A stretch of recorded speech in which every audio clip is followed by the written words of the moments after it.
Seesaw has an extension, and extensions are the little icons to the right of the address bar, and they work with other tabs or websites. So, first thing is to get the extension is you would need to go to the Chrome Web Store. So, literally Google Chrome Web Store, and it'll be the first thing that appears. And up in the upper left, just type in Seesaw.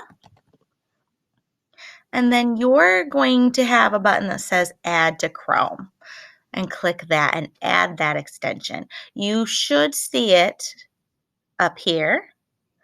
It may also be hiding, this is somewhat new, under the puzzle piece. So if you click that puzzle piece, here are your other extensions. Hopefully you don't have as many as I do. They are alphabetized. And in order for Seesaw to stay pinned, you have to click on the pin so it's highlighted blue, and then it will appear to the right of your address bar. So that's the extension.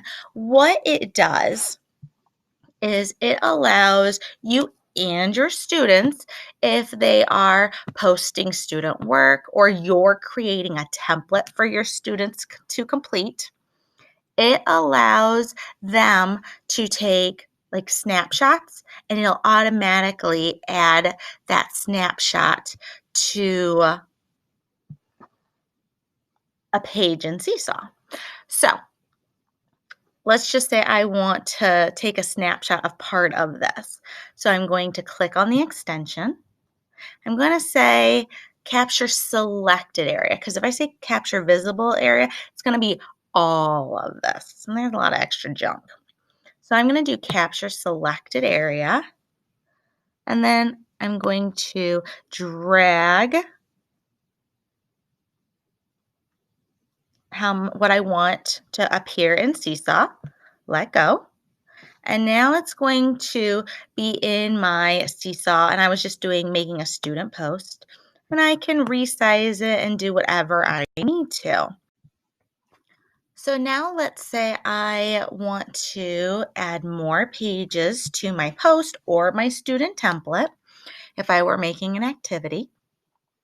So I add a page, then I can go back to my website or whatever I'm grabbing snapshots of or screenshots of. I'm going to click on the Seesaw extension. I'm going to click, I tend to always do capture selected area versus visible.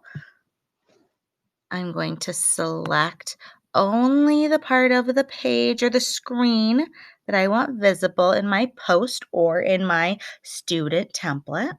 Let go. And now that has been added to the second page. So what would happen, just so that you are aware, if I did not add another page and I was still on page 2 and I grabbed another screenshot, so it's going to layer the images on top of each other. So on page 2, here's my top layer, and behind it is my snapshot, my screenshot from before. So you do have to click Add Page in order to add the screenshot on a new page. Does that mean I can't copy and paste this image? Absolutely not. Select it so it's got the white dots in the corners and on the sides. Control C to copy. Go to page 3, Control V to paste. Definitely resize. Little large.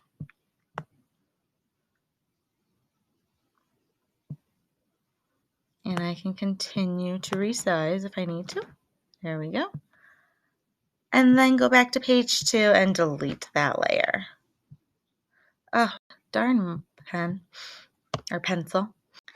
The last thing I wanted to bring to your attention that is a nice feature of the Seesaw extension is when you take a screenshot from a website or, a document, is it automatically inserts a link in the lower left corner to the original site or page where you took that screenshot. So it's almost like that citing sources.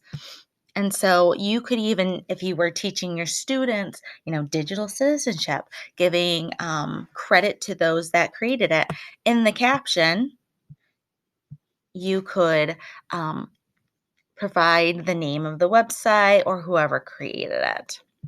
So that is the last thing I wanted to show you about the Seesaw extension. Please let me know if you have any questions.